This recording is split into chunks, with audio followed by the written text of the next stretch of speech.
ngomongin anak muda nih. Anak muda itu kan biasanya identik sama yang namanya passion ya. Yap. Kalau Bapak sendiri passionnya di apa, Pak? Kayak traveling or fashion or another? Kalau gue pribadi ya jujur gue belum tahu nih passion gue apa. Oh, Itu gitu. gini, anak Gen Z itu kebanyakan krisis identitas, bro. Iya sih, bener-bener. Iya. Betul-betul. Jadi kayak gue jalan-jalan suka gitu. Cuman gue kalau disuruh pilih antara gunung atau pantai, gue lebih milih pantai. What the reason? Because ketika gue di pantai, gue bisa ngelihat matahari tenggelam dengan suara air, itu tuh bikin tenang. Sampai ini kayak berbalik sama aku deh. Nah, kalau bro gimana nih? Kalau aku tuh lebih suka sama yang namanya gunung. Kenapa tuh? As high as mountain climb, as deep as ocean dive gitu kan. Tapi aku lebih suka ke climb mountain gitu, mountaineering itu aku suka. Kemarin terakhir itu aku naik Gunung Ciremai berdua. Just 2% on the mountain. Jadi di sana itu bener-bener angker, Pak. Itu namanya Gunung Ciremai di jalur pendakian Linggarjati. Di sana itu banyak banget yang kesambet, Pak. Contohnya, jadi aku itu nyampe di pos keberapa ya, kalau nggak salah di pos keempat, namanya pos Batulingga. Dia itu denger sih kesambet ngiling gara-gara dia nyalain bom smoke. Yes. Oh. Itu kan dilarang ya. Ya. Dia kayak buat foto-foto Instagramable gitu biar ya ala estetik. Dia mau priwet apa gimana pakai? Nah makanya. Gue kepotong. Ya mind blowing banget kan, makanya bom smoke kan masih ada kayak ngapain anjing? Ya masih ada yang ringan gitu kayak kembang api yang percikan gitu. Ya, itu atau boleh. Flare juga boleh. Ya, itu flare nggak boleh loh, Pak. Oh, flare nggak boleh ya? Ya, karena itu resiko kebakaran. Oh, ya. Oke. And then di sana itu aku berdua ketemu macan kumbang satu anak pianak gitu, Pak. Macan kumbang? Yes, yang hitam itu loh. Iya, yang oke, ya, tahu. Kalau di Marvel itu kayak Black Panther. Black Panther, siap. Tapi gini, lu ketemu face to face gitu enggak dong? Face to face? Hah? Iya, depan mataku banget, on my face. Serius. Jadi kita itu kalau ketemu macan, kalau kata pacarnya mantannya Tiara Andini, siapa tuh namanya? Alsat Ahmad. Kalau kita ketemu sama macan, kita nggak boleh memunggungi mereka. Ini apa namanya, jitok kalau bahasa Jawanya, apa bahasa Indonesianya apa sih? Punuk lah ya. Punuk kita nggak boleh diliatin sama mereka. Kalau kita udah ngeliatin punuk kita, diterkam langsung, Pak, dikejar. Syaratnya kita kalau udah ketemu macan, jangan ngadep belakang, titik. Enggak. And then aku waktu itu actionnya sih lebih ke just walking, hanya jalan melewati mereka. Tapi pas kita berpapasan di depan mereka nih ya, kita berputar badan, Pak, biar jangan sampai membelakangi mereka. Jadi mereka langsung merekam kita kalau mereka udah ngelihat kita udah ngebelakangi mereka, itu mereka bakal ngelihat kita. Enggak, gini. Merekam kita. Gini masalahnya, lu face to face nih. Ya. Iya kan? Lu ngaku pendukung Persija juga dia nggak respect. Wah, gas kok jadi bawa sport. Iya, enggak, maksudnya macan nih. Ya kan macan. Sekecil-kecilnya anak macan kan macan. Gini, FYI, sebenarnya macan kumbang itu dia bukan karnivora. Hah? Ya, dia itu herbivora, Pak. Dia itu pemakan, udah kayak kambing gitu loh. Katanya sih makannya di daunan, Pak. Ini katanya konsepnya ya, katanya nih. Kalau aktualnya sendiri aku belum tahu ya. Iya. Ya buktinya alhamdulillah aku selamat gitu. Enggak sampai dikejar. Enggak sampai, cuman kan tetap ada fase tatapan nih. Iya. Lu ngapain? Ya just apa ya? Ya kayak kaget aja, baru pertama kali seumur hidup ngeliat macan, dan yang penting aku berdoa gitu kan. Dan alhamdulillah selamat sih. Panik. Nah, after that nih ya. Ada kejadian membagongkan berikutnya, Pak. Apa tuh? Temenku dia dengar suara kunti. Aku pun dengar, tapi aku kan udah berpengalaman naik gunung sebelumnya ya. Aku tuh berusaha ngeyakinin dia, ngesugestiin dia, jangan sampai dia itu negative thinking sama hal-hal horor, Pak. Jadi itu waktu itu aku kasih distract gitu kayak namanya kan John. Lo kalau itu tuh bukan suara kunti loh, John. Itu tuh suara musang Musang Bulan. Musang Bulan itu suaranya bener-bener kayak Kunti, Pak. Musang Bulan. Tapi I think itu kayak bener-bener suara Kunti deh. Soalnya aku bisa bedain suara Musang Bulan itu biasanya itu lolongannya itu panjang. Kalau itu tuh pendek banget. Bener-bener suara Kunti, Pak. Hihi gitu. Ya, serem tau. Enggak, itu kalian tuh nanjak posisinya jam berapa? Startnya dulu deh. Jadi kalau start dari base camp itu biasanya subuh kita naik. Oke. Dan itu bertahap, Pak, ada step-stepnya. Jadi ada fase di satu pos ke pos berikutnya dan biasanya nyampe setengah kan si Ciremai ini kan 3078 mdpl kalau nggak salah. Itu setengah gunungnya aku nyampe semalam. Nyampe malam dan tuh. Emang aku niat nyantai sih. Jadi nggak pengen dikejar-kejar waktu banget, kecuali kalau kita waktu itu udah jadi apa namanya?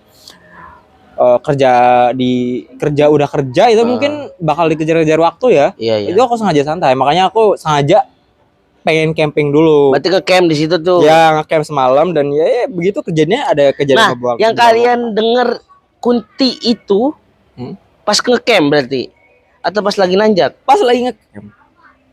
Jadi pas di dalam tendanya itu bener-bener satu hutan itu aku sendiri. Aku tendanya itu satu doang, itu aku sama si Yono. Oke.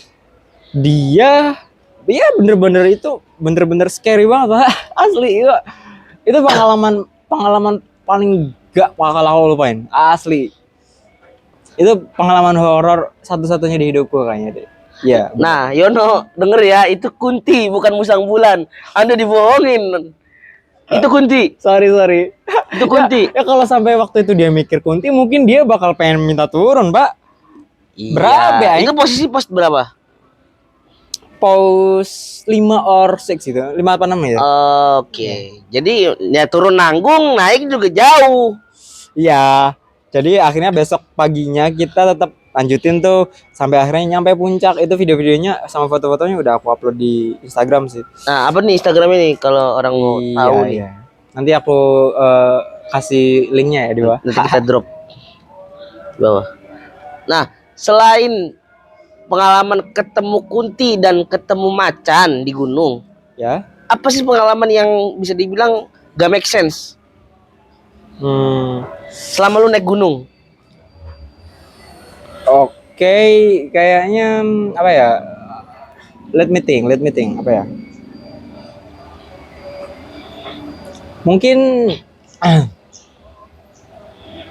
Mungkin hal-hal goib yang mengenai sunan-sunan gitu, Pak.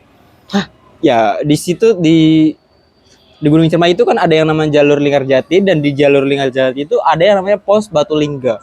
Oke. Di pos Batu Lingga itu setiap pendaki yang melewati Batu Lingga, dia itu wajib wajib hukumnya buat ngasih uang koin di bawah Batu Lingga itu. Ya, kalau orang Jawa bilangnya sih itu sajen atau sejenisnya. Tapi ya aku tetap ngasih sebenarnya. Waktu itu ada yang nggak ngasih, Pak, dan dia tiba-tiba dibawa tuh sama tim ranger ke bawah karena kakinya tiba-tiba lumpuh. Tiba-tiba lumpuh, bukan tiba-tiba lupa kayak judul lagu ya. Wah, tiba-tiba kamu datang saat malah jadi konser. Nah, berarti lu ngasih tuh duit tuh koin. Temen lu juga si Yono ini. Ya, Jono ya anyway. Jono. Ya. Jono, Anda kalau ngasih duit receh kasih ya. 1000 angklungan itu udah enough banget sebenarnya. Oh iya. Buat syarat aja sebenarnya kayak. Nah, ini kan kalau nggak ngasih ya ada aja kan petakannya nih. Iya. Lu ngasih 1000 angklung. Iya. Nah, misalkan gue naik Ciremai nih. Ya. Di pos itu gue ngasih yen. Itu konsepnya kok jadi beda multiverse ya? Iya, nih kan gue kasih yen nih misalkan atau ngasih sen. Itu gimana? Ya mungkin kan nggak mungkin dong si setan ke money changer dulu. Kan Batu Lingga itu dulunya itu singgasananya Sunan Gunung Jati ya. Oke. This info. Tapi mungkin di dalam alam semestanya si Sunan Gunung Jati itu mereka udah nggak tahu udah ada tempat penukaran uang apa belum ya? Gue nggak tahu nih. Kalau udah ada penukaran koin ke rupiah, mungkin aman. Tapi kalau nggak ada, mungkin kesambet juga, gitu. Sesimpel itu sih. Yang gue ngebayangin nih orang nggak ngasih kan lumpuh, ngasih aman. Nah kalau gue ngasih tapi yen itu gimana? Kan maksudnya gue nggak mau suzon, cuman kayaknya mah itu duit diambil ditukerin dulu tuh ke money changer tuh. Iya, iya. Sekarang gantian dong, aku yang ngajuin lempar Boleh, pertanyaan. boleh. Masalah naik gunung, kamu pernah naik gunung gak, Pak? Gede sekali-kalinya dan Last. itu terakhir. Oke, tapi nyampe puncak. Nyampe Hmm. nyampe puncak. Nice lah. Aku itu gunung gede itu sebenarnya pengen ya, tapi belum kesampaian. Cuman aku tuh kalaupun kesampaian dan terlaksana, aku pengennya sih nyampe ke alun-alun Surya Kencana aja deh. Karena di sana itu view-nya menakjubkan, wonderful banget, Pak. Nah, itu tuh 2020 gue naik tuh sebelum Covid. Iya. Ya udah, terakhir-terakhirnya gue langsung, aduh makasih deh. Maksudnya gini, gue kan gendut nih. Napas juga engap. Iya, iya. Naik gunung udah kayak mau meninggal. Jadi aduh udah deh, ntar dulu deh. Lain kali aja. Makanya kenapa gue lebih prefer ke pantai sebenarnya. Ya kan di pantai banyak pemandangan ya. Apalagi kalau di Bali. Oke. Nah, kan ada. Soalnya gini, Pak, aku Hai. itu terlahir di daerah Indramayu. Daerah Indramayu itu daerah pesisir ya. Jadi kayak lihat pantai itu udah bosan, Pak. Oke. Oh lu Indramayu? Ya, so bored. Nih, gue mau nanya nih soal Indramayu ya. Pasti nanya-nanya Purl nih. Ya. Si anjing. Tapi gini, lu boleh jawab atau lu juga nggak boleh jawab juga nggak masalah gitu kan? Lu nggak mau jawab juga nggak masalah. Jawab, aku Tapi jawab. gini, bener gak sih Indramayu adalah salah satu kota eksportir LC terbesar di Indonesia? Coba dijawab. Not just the LC, Pak. Itu dia udah kelasnya Lotte. Serius. Aku sebenarnya agak riskan ya jawabnya, cuman ini demi penonton ya. Ya. Demi kalian, guys. Demi. Gini. Sebenarnya Indramayu itu dari dulu itu udah terkenal sama yang namanya pelacur, Pak. Makanya kebanyakan kaum betina, kaum hawa, kalau di perantauan ditanya, orang mana Bu? Orang mana Mbak? Orang mana Neng? Mereka jawabnya orang Cirebon atau Majalengka or Kuningan. Soalnya dia malu, nggak mau ngebuka nggak mau show off kalau mereka itu orang Indramayu. Takut dicap jelek. Sebenarnya image-nya itu udah menyebar itu, Pak. Oke. Ya. Udah kayak cerita rakyat ya. Di daerahku sendiri, daerahku desanya kan namanya Kerangkeng ya. Kerangkeng. Dan di Kerangkeng itu sebelahan sama yang namanya kelurahan atau village itu namanya Kembang Gadung. Di Kembang Gadung itu ada yang namanya tempat purel yang menjual jasanya itu dengan harga yang nggak ngotak, Pak. Berapa nih kalau boleh tahu nih? Rokok super 2 batang sama teh jus apel kayaknya mereka mau deh. What the Iya, semurahan itu. Seriously. Tapi cakep. Enggak. Tante-tante girang gitu. Emang kayak ya tante-tante menjijikan gitu, Pak. Oh, iya. Ya tua deh. Kalau di Kalimalang kan masih muda-muda ya. Nah, just info teman-teman buat kalian yang bukan orang Bekasi atau bukan orang Cikarang. Kalimalang adalah sebuah kali yang banyak wisata malam. Wisata religi kali. Wisata religi. Ya. Ya. Pokoknya kalian kalau lewat situ di atas jam 8 malam, banyak tuh. Antri, berjejer. Tinggal pilih. Iya. Mereka udah gini-gini ya. Iya. Boleh A gitu. Kalau sampean ngelakson aja mereka itu udah ke-trigger. Oi, 50 kena gigi uang kembali gitu, garansi uang kembali, anjir. Nah, gue lama di Jakarta. Jadi di Jakarta juga ada namanya Jatinegara. Cuman Jatinegara itu isinya bencong, Bu. Boti itu ya? Enggak, banci, bener-bener banci. Yang udah jadi kaum betina. Yang Ini cowok, iya. tapi ya berdandan cewek. Transgender, you know. No, enggak, dia enggak transgender. Jadi cuman make up aja. Dempulan gitu ya? Iya. Iya. Make up aja. Iya. Nah, ini konon katanya ya. Jadi tuh kalau kita kena penyakit kelamin kayak sipilis atau gonore gitu ya? Gonore, itu cara ngobatinnya sama banci. itu jangan dari siapa? Itu kayak cerita rakyat aja gitu, menyebar aja gitu. And you believe that? I believe it. Anjing. What the hell? Because gue pernah nganter temen gue, dia kena penyakit ke situ, sembuh. Oke. Jadi gue mempercayai itu, dan akhirnya gue merekomendasikan itu ke teman-teman gue yang pernah kena penyakit kelamin gitu ya. Udah lo ke situ aja, gue bilang. Ya daripada lo ke dokter mahal kan. Ya ke situ kan murah, gocap nih sembuh. Kayaknya itu harus dicelup dulu ke Meki-nya. Kan nggak ada. Atau udah di blowjob? Nggak punya Meki kan. Meki belakang, Pak. Nggak, blowjob. Blowjob. Berarti air liur mereka itu mustajab lah ya? Iya, setara dengan bisa ular. Bangsat.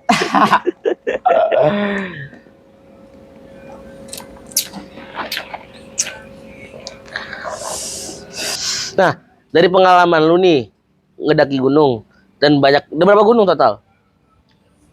Sebenarnya aku gunung itu baru Ciremai, tapi udah berapa kali ya? Kalau naik sampai puncak itu udah 3 kali. Tapi untuk di lingkungan atau kaki gunung Ciremai udah 10 kali lebih. Berarti baru Ciremai doang, tapi udah lebih dari 10 kali. Ya udah hatam lah ya. Udah hatam. Lebih ke disebutnya ini Akamsi. Enggak, Akamsi, doa Akamsi kan asli situ. Kalau kalau asli Indramayu mana ada gunung, Mbak? Adanya gunung kembar. Sorry. Tapi gue pernah ke wilayah Cirebon, gue pernah main ke Cirebon. And then di Cirebon itu gue salut. Itu kota bener-bener adem, makanannya murah. Terus banyak tempat-tempat religius kayak Sunan Gunung Jati dan lain-lain. UMR-nya kecil masih di Indramayu tau, Pak. Oh, kecil. Yeah. Berapa sih kalau boleh tahu? Still 2 million. Wow. 2 million plus ya. Kalau Indramayu nyampe 3 million. Oh. Tapi yang bikin aku heran gitu ya, si Cirebon itu bakal jadi provinsi loh. Rumornya ya, belum. Iya. Ciayu, yang gue tahu tuh Ciayu Manjakuning bakal bentuk provinsi baru mereka. Enggak, si Cirebonnya doang jadi provinsi. Iya, Indramayu ini masuk. Gitu ya? Itu udah ada di rancangan RAPBD 2024. Anak hukum nih, pasti anak politik banget, pasti tahu ini masalah-masalah geografis gitu. Dan nggak cuma Cirebon ya teman-teman, Bekasi Utara, ya, kayak Muara Gembong dan lain-lain, pokoknya di daerah pesisir Bekasi itu juga mau mekar. Ada pemekaran? Iya. Ada 13 kecamatan yang sudah siap dengan PAD-nya. PAD itu adalah pendapatan anggaran daerah. Tuh. Oke. Mereka udah siap dengan itu semua. Ya karena kalau dipikir kasihan juga sih, maksudnya mereka jauh dari pesisir. Kalau mereka mau ke Pemda ya, kalau bicara Bekasi, mereka harus ke Cikarang Pusat. And then itu butuh waktu 1 sampai 2 jam. Sama kayak Bogor juga mau pemekaran. Oh iya, anyway, aku dengar kamu jualan koktail ya, Pak? Di kampus lagi jualan minuman keras gitu ya? Kalau itu nggak usah ditanyain. Jelas. Clear lah ya. Clear. Gitu. Ya. Ntar traktir aku ke bar deh. Boleh. Cikarang itu selain kota 1000 PT, 1000 perusahaan adalah kota 1000 LC. Di Lipo, di mana lagi banyak ya? Lipo, Singaraja, Kalimalang, Bekasi, Tambun. Tuh.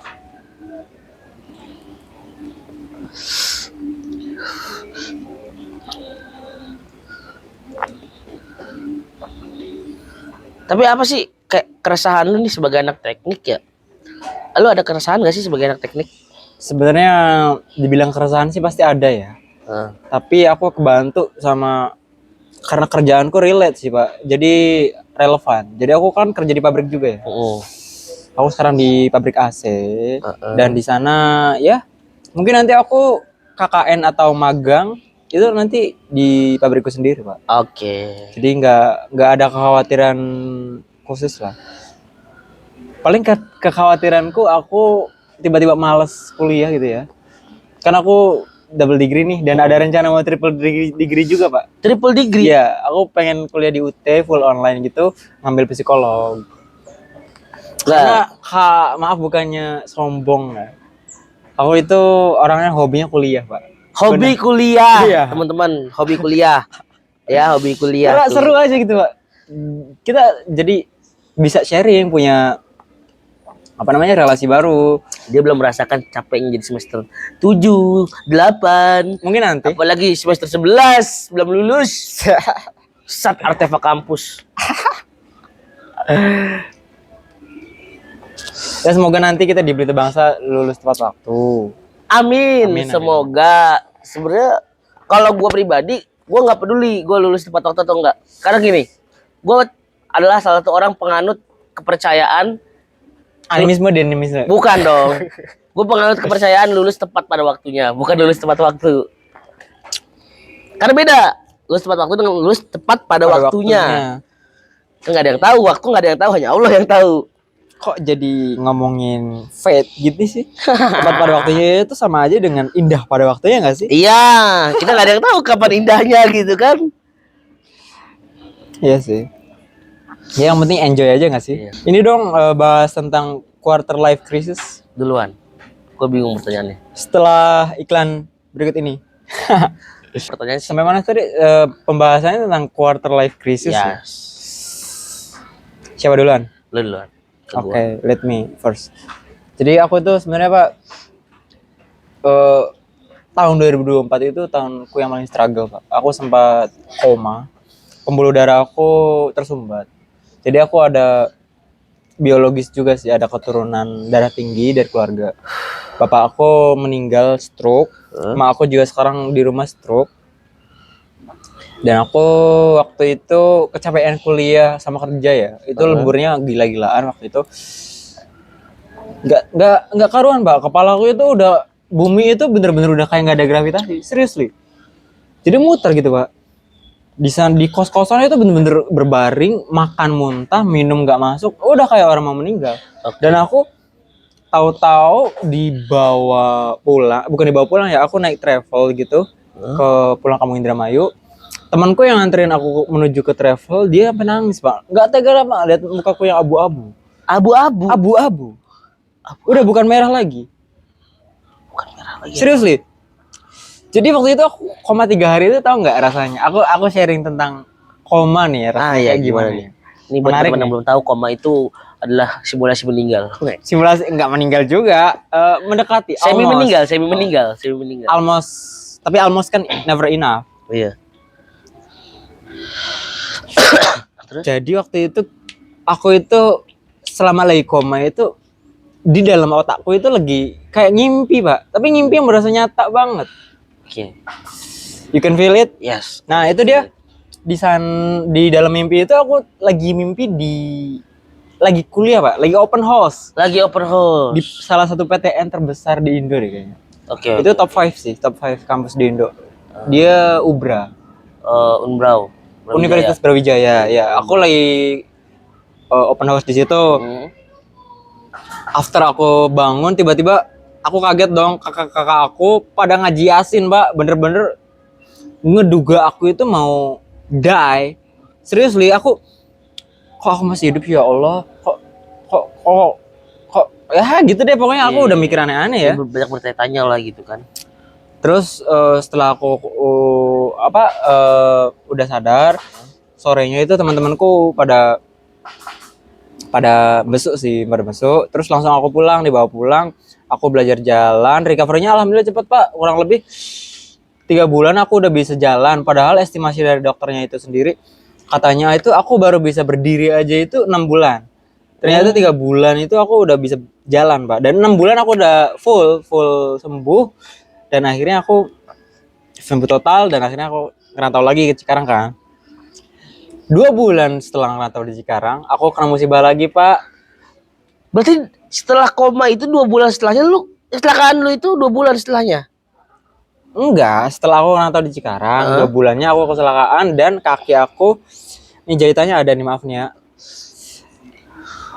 Kaki aku patah. Jadi waktu itu di Villa 2, aku jatuh nyebur ke jurang Pak. Udah kayak anaknya Pak Ridwan Kamil.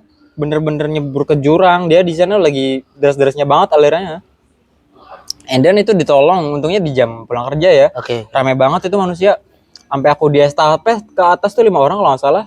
Terus langsung diangkut pakai 2 ambulan. 2 ambulan? Ya, serius Li. Kok bisa 2? Ya karena itu RT-nya itu kan perbatasan ya Villa 1 Villa 2 sama Green Valley. Itu ada 2 ambulan dari RT, ada Pak RT Wawan sama Pak RT siapa ya, Pak Sigit atau Pak Slamet kalau nggak salah, Pak Slamet. Dia itu nge-calling semua ambulan mereka. Dan aku langsung dibawa ke Dukun Tulang, Pak. Waktu itu mata kakiku itu nggak kelihatan, serius. Ke Dukun Tulang, nggak ke rumah sakit? Nggak. Ya sebenarnya itu aku mikir keras ya. Tapi si 4 RT ini mereka bermusyawarah dulu.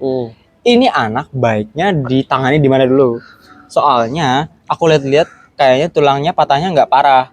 Jadi kalau dibawa ke rumah sakit dulu takutnya telat penanganannya, Pak. Soalnya belum lagi daftarnya, ngurusin administrasi, ngurusin asuransi, belum di IGD dulu, di analisa dulu kan penanganannya lambat kan.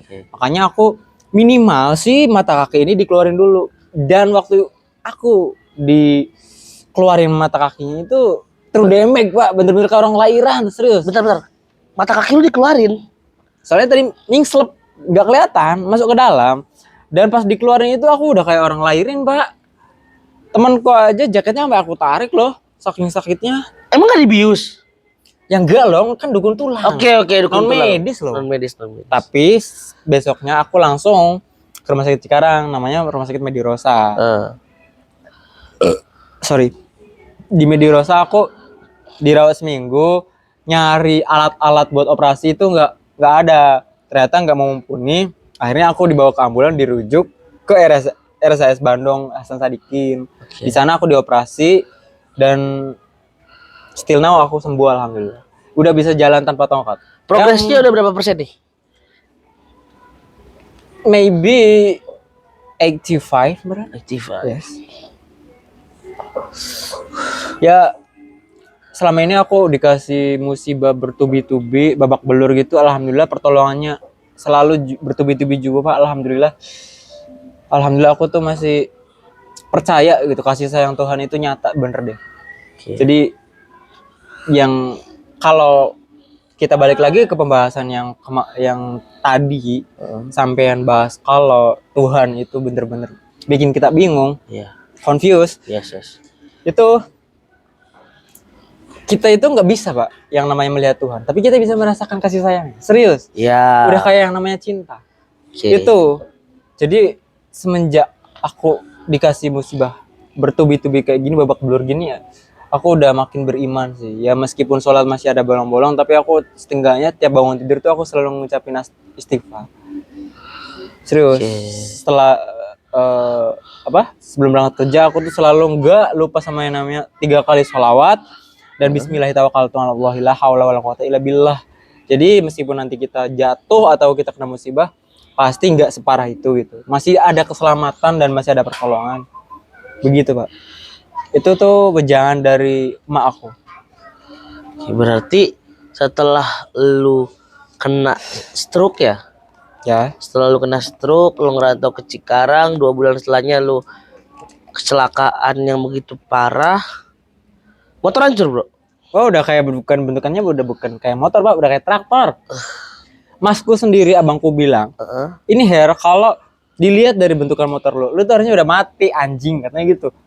Lah kok ngomongnya begitu sih? Lah iya.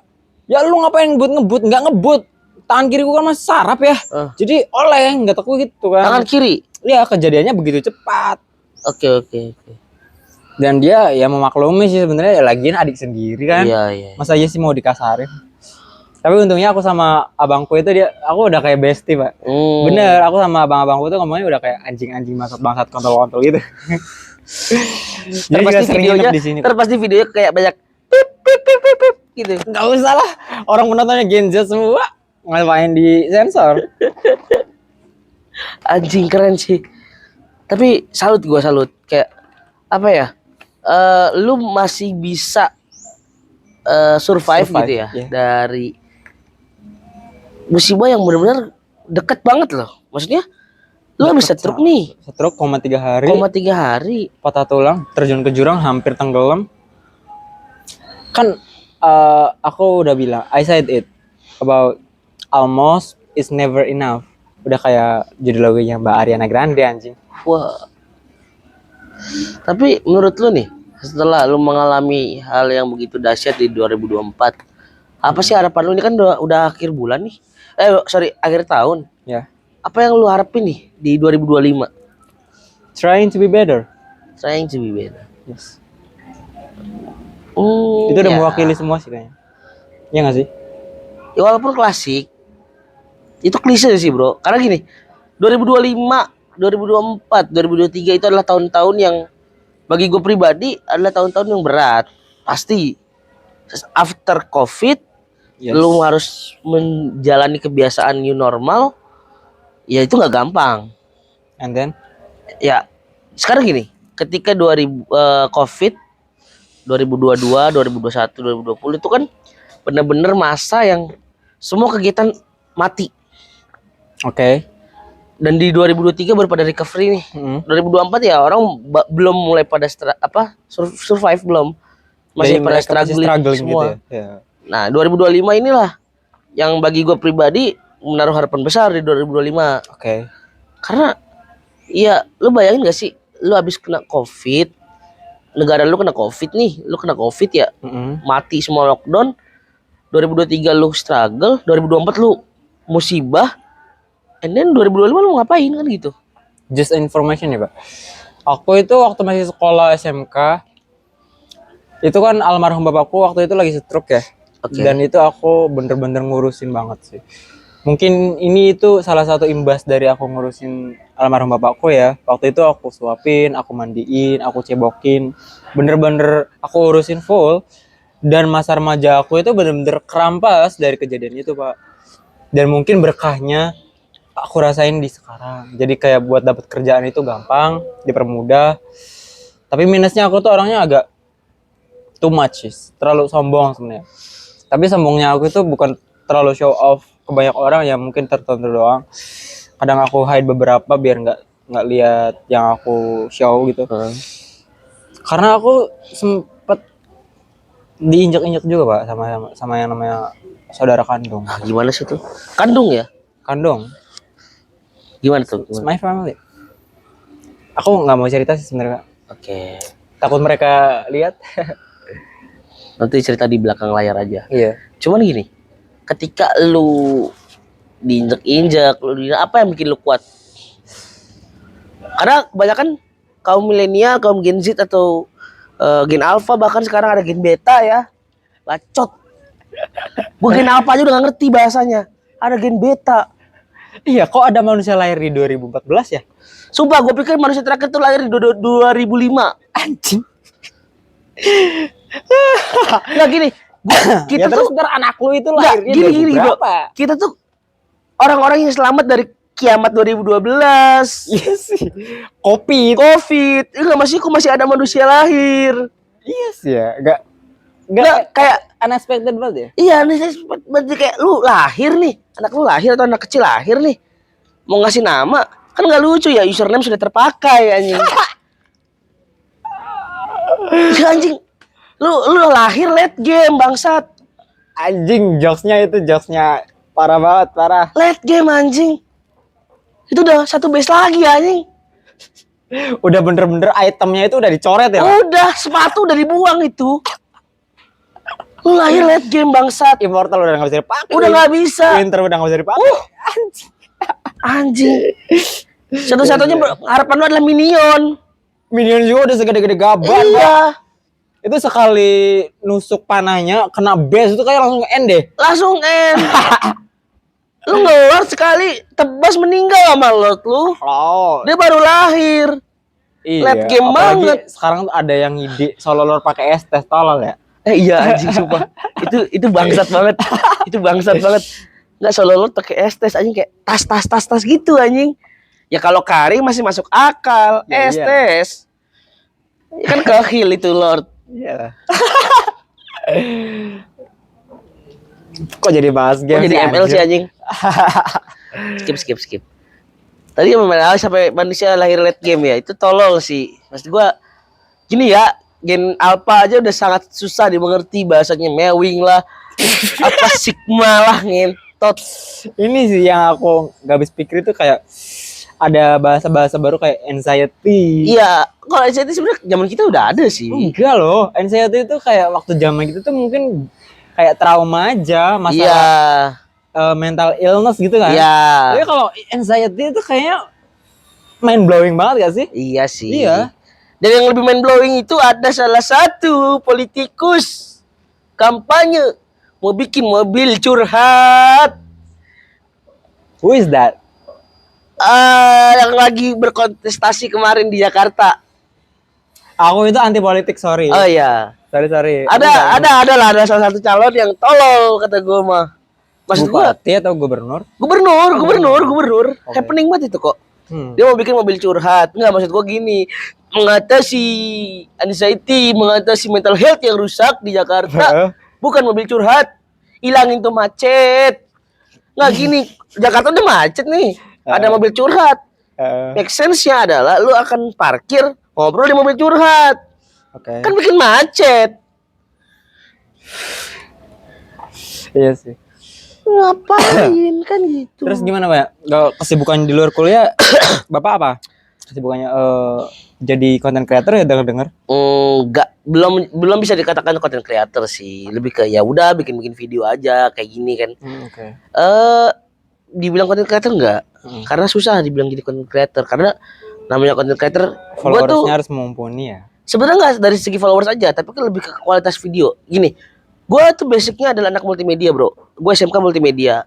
Dan gue paham banget alur produksi gitu kan, alur production dari sebuah video, mulai dari bikin skrip dan lain-lain. Dan kebanyakan sekarang tuh orang-orang yang bilang dirinya content creator tuh dia banyak nyekip banyak hal gitu.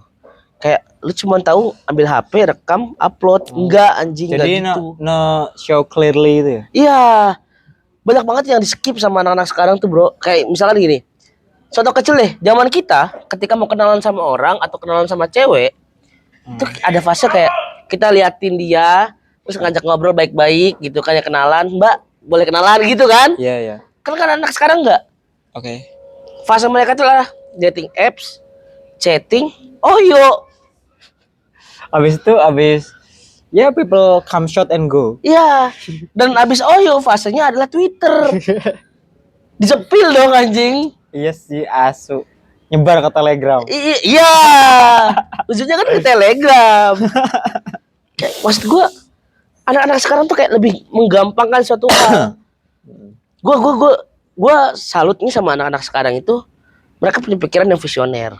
Oke. Mereka punya pikiran yang maju ke depan. Kita nggak bicara masuk akal atau enggak. Kita bicara pikiran mereka ini visioner. Misalnya kayak gue mau bikin ini nih, yang belum terpikir sama orang, kayak itu keren. Dan buat gue yang lahir di tahun-tahun 2005 ke bawah, kayak mikir anjing keren. Salut gue.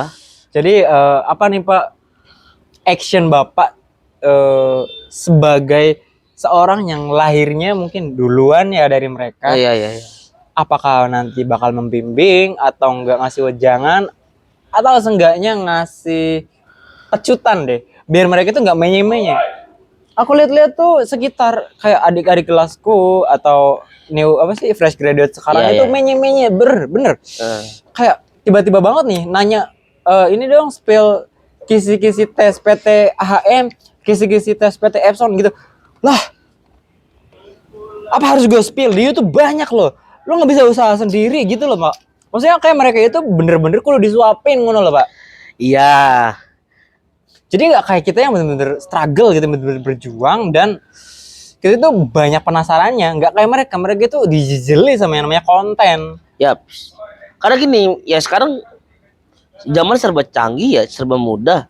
Mereka terbiasa dengan, misalkan kayak kita tuh zaman kita dulu mau nyari negara, misalkan kayak negara Estonia nih misalkan ya, itu kita harus buka effort dulu, kayak buka peta atau buka atlas gitu kan. Atau buka, dulu tuh cuman ada Yahoo ya kalau lu tahu. Yahoo sama Detik gitu ya. Iya kayak gitu. Tapi sekarang kan udah ada TikTok. Begitu lu buka, lu search keyword Estonia, muncul semua tuh tentang negara Estonia. Jadi kayak semudah itu mereka sekarang tuh. Jadi kalau gua rasa ya dengan keadaan atau kondisi yang benar-benar serba digital, iya tidak heran ketika mereka begitu. Yang penting kan sekarang teknologi digital tuh bener-bener pesat banget ya perkembangannya, kayak sekarang udah zamannya AI. Ya. Apalagi ChatGPT loh Pak, itu ngebantu banget. Aku itu kuliah itu full ChatGPT buat Nih coding. buat dosennya, dia ingat. Ya, dosennya juga udah Pak, udah Kalau paham. ngerjain tugas dia pasti AI, ChatGPT dia. Dosennya juga udah paham. Yang penting kelar udah. Ya dosen sekarang tuh, nah itu perbedaan zaman sekarang sama zaman dulu. Gue tuh ikut organisasi teman-teman. Jadi gue banyak ngobrol-ngobrol sama senior yang angkatan 2012, 2010. Mereka kalau nyari tugas tuh ya benar-benar nyari dari buku, by the book gitu kan. Iya. Ya, Tapi sekarang itu kayaknya itu kayak ketinggalan banget gak sih? nah itulah kenapa orang Indonesia tuh masuk Iya. ke kategori paling rendah literasinya. Literasinya ya. Ya, Iya, krisis iya. literasi itu kita. Makanya nggak kaget ketika Literasi iya, birokrasi iya. Nah, kalau bicara birokrasi, sebenarnya balik lagi ya teman-teman ya. Tergantung siapa pemimpinnya. Gue berasa banget ya. Gue orang yang hidup di zaman kepresidenan SBY, Jokowi sampai ke Prabowo. Itu beda banget. Gue berasa banget perbedaannya gitu. Contohnya? Kalau di zaman SBY itu dibandingkan, gue nggak ngejelekin ya siapa presidennya, disclaimer dulu. Cuman di zaman SBY itu lebih ke lu mau apa-apa, lu berusaha, lu dapat. Lu mau ngurus apa-apa, lu datang, selesai. Beda sama zaman Pak Jokowi. Yang memang sudah mulai ke digital. Jadi itu masa transisi tuh, peralihan tuh. New era. New era gitu kan. Ya. Nah, beda lagi dengan zaman Prabowo yang sekarang baru beberapa bulan ini gue rasain itu Pesat ya? pesat. Iya. Karena udah masanya ke digital. Dari zamannya Pak Jokowi ini kan benar-benar 10 tahun ini ya kalau kita bilang struggle gitu kan. Dia harus benar-benar beradaptasi lah sama digital gitu kan. Kalau sekarang tinggal lanjutin doang sih menurut gua. Tuh. Enough gak sih? Pengen aku edit deh. Iya Gatel boleh. banget. Klik aja Pak. Aduh.